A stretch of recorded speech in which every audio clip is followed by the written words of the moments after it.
opinion on current infringement on the Second Amendment? Already infringed. It's already infringed. How? Explain to us. Because the fact that we even have to get a concealed license to conceal our own weapons, that's an infringement. The fact that we can't carry guns on campus legally, that's an infringement. The campus can't say that I don't have a First Amendment on campus. That's the law. For whatever reason, we found it acceptable that they passed these laws against the Second Amendment.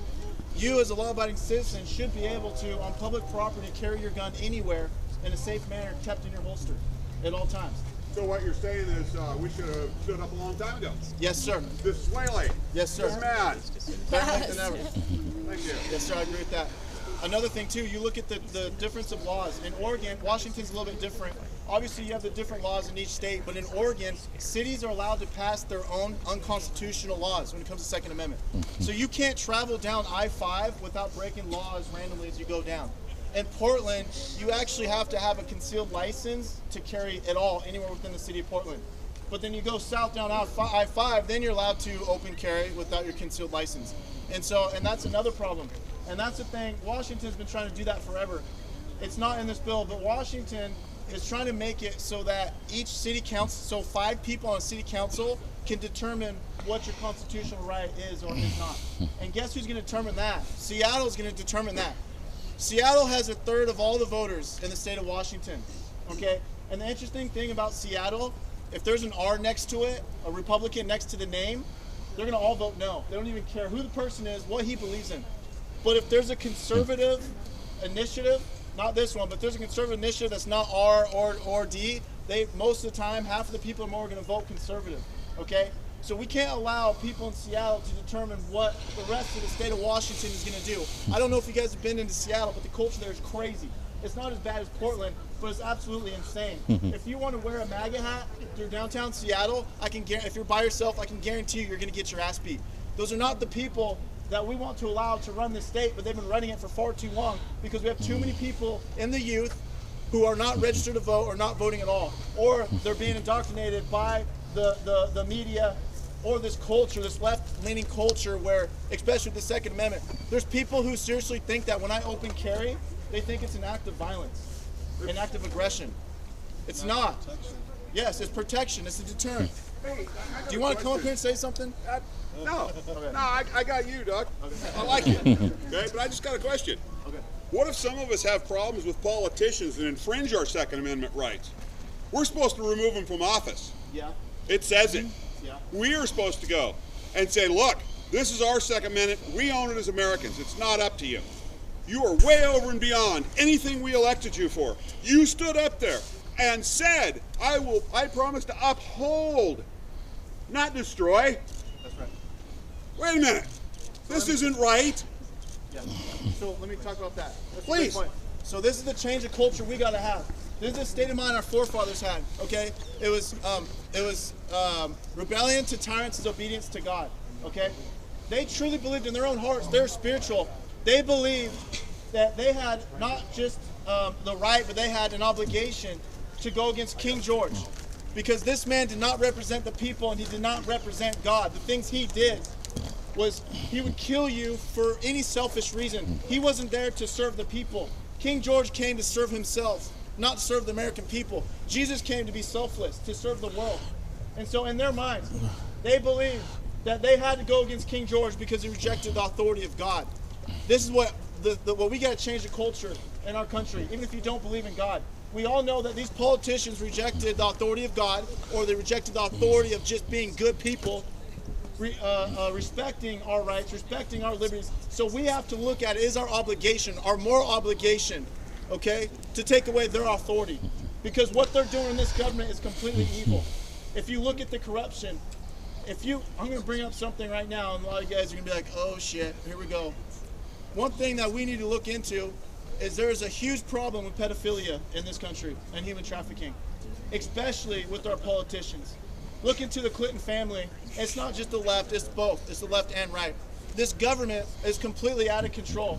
I don't know if you guys realize this, but the arrest of, I'm not here to worship Trump or anything, but the arrest of pedophilia and human trafficking has gone up 800% since he was in office.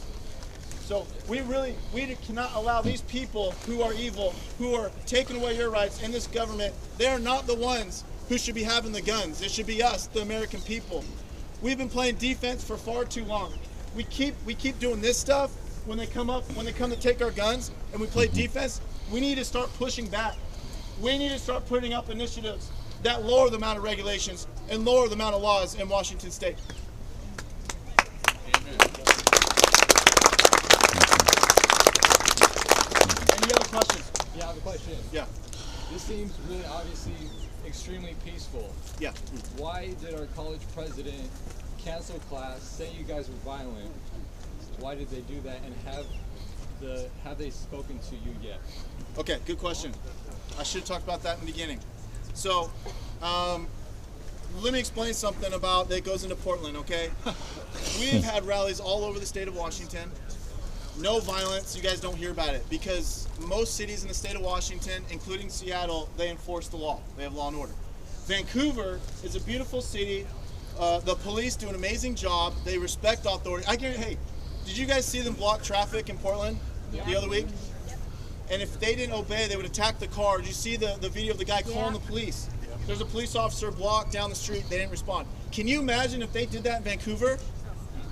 I dare Antifa to come to Vancouver, try to block traffic. These guys are going to show up, they're going to arrest them, they're going to clear the streets and put them in jail. Okay? So we have to understand, when we see things like that, Patriot Prayer, okay, and these guys, we see that the police aren't stepping up, or we see a corrupt mayor of Portland refusing to protect the citizens, we're going to go in there and we're going to make as much noise as possible because we're willing to stand up for ourselves. And we're willing to stand up for those motorists who had no protection. So when we go into Portland, we constantly get attacked by far left protesters, self-proclaimed communists. They call themselves anti-fascists, but they're the real fascists. And they come in, they attack us. And so we do that. We're going to keep going in there to bring pressure to the mayor so that they will enforce the law. Now, people use that against us. They say we're violent and they say we're hateful and all that stuff and everything.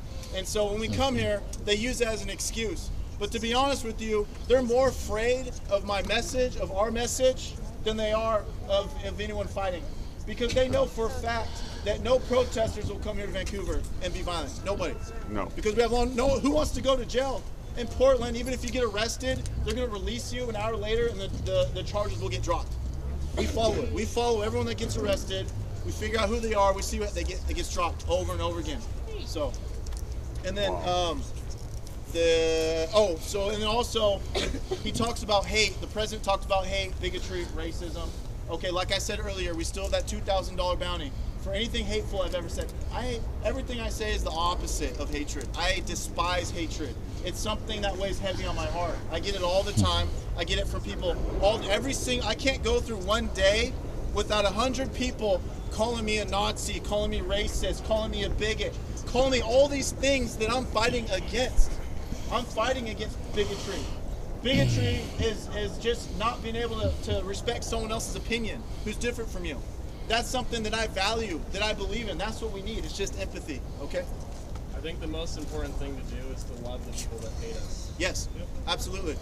I think, and I said this yesterday, whether you believe in God or not, or believe in Jesus, I believe that love will cure this country and will solve a lot of our problems. I believe if we brought a spiritual aspect back into this country, stop focusing on everything that you can see. Stop focusing on just money or what the world thinks of you, and begin to look deep down inside in your heart and grow spiritually. I seriously believe that will cure a lot of the problems that we have in this country. It sounds like a lot of what you're saying is mutual respect. Yeah. I'm just wondering why you didn't reach out to the president of Clark and let him know you want to be here and discuss it with him at least. I don't have to. Public space. It's public space. So do I have to? Out of respect, mutual respect, this is the Clark College campus, just talk to him. I don't have to. Do. If he says no, he doesn't have the right to say no. I did talk to him, by the way, and he did tell me he was going to cancel. So, okay. But I did plan on coming before I talked to him. But let me explain something to you. This is my God-given right to come here and to come to a public park, to go to anywhere, to go to the sidewalks. I don't have to contact anyone, especially if I'm coming here to just hand out flyers and to talk to people. This is what college is really about. It's the Constitution, and the fact that he's sitting there acting like there's a requirement for me to fill out paperwork. That's all yes. I'm trying to clarify. But hold on, let me explain something to you. Even if I didn't, he wants to require for me to fill out paperwork to follow. He wants to restrict where I can go. That's not the Constitution. That's the thing. I don't have a lot of respect for people who make up laws and authority. Okay, I have respect for actual written law in our country and the Constitution, but he's making stuff up. He's pulling stuff. The school's pulling fake rules out. If we're breaking the rules right now, then they should be able to arrest us and kick us out. But I'm following the Constitution. Now, I don't have guns on me. I don't have amplified sound. There are certain rules that I have to respect. So I'm not against you being here. I was just saying, if he said no, yeah, come out. I was clarifying that you talked to him because he said you didn't talk to him. I talked to him on the phone. Okay. And he asked me to be respectful to people. He said, don't force pamphlets on people. He said, don't, be respectful to people. Yeah, he had all these things. And then an hour later, he announced he's canceling. Yeah, what's up? Yeah. I'm at a rally.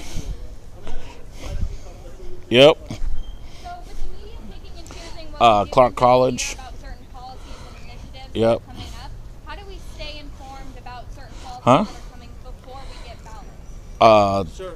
Probably in about The half hour. And I know this is kind of hard, but you got to read it for yourself. Yeah.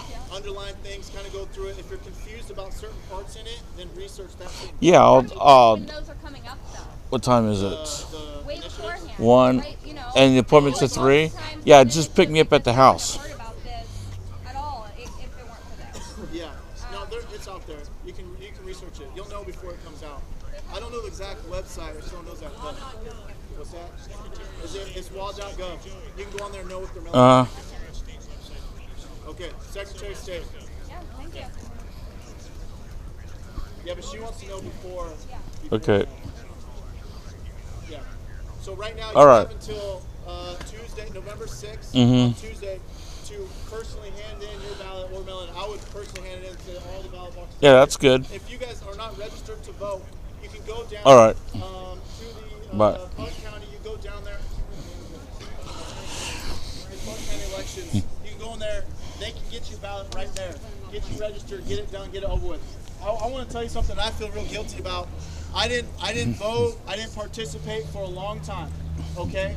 And because I didn't believe my vote mattered. I didn't believe my voice mattered. I thought that I thought I was just insignificant and worthless because I believed what the world wanted me to believe. Okay? And the reason why I finally got involved and I finally woke up and I got that fire in my heart that I've been missing my whole life is when I saw people getting beat up in the streets, people leaving a Trump rally, right? In San Jose, right in front of the police. And that changed me. And then as I started to get involved and I started to see the hatred on the streets, I started to see people flipping me off. Then I took that and I got more involved and I realized we have a poison in our culture. If you guys begin to join some of our marches and rallies, maybe go to the safe ones, and you start to experience that hatred and that division, I guarantee you it will drive you. It will motivate you. I don't know if you guys know about Tiny's story, but he used to beat up people like me. He used to beat up people who had Trump gear on because he believed all Trump supporters were racist. He believed the lie.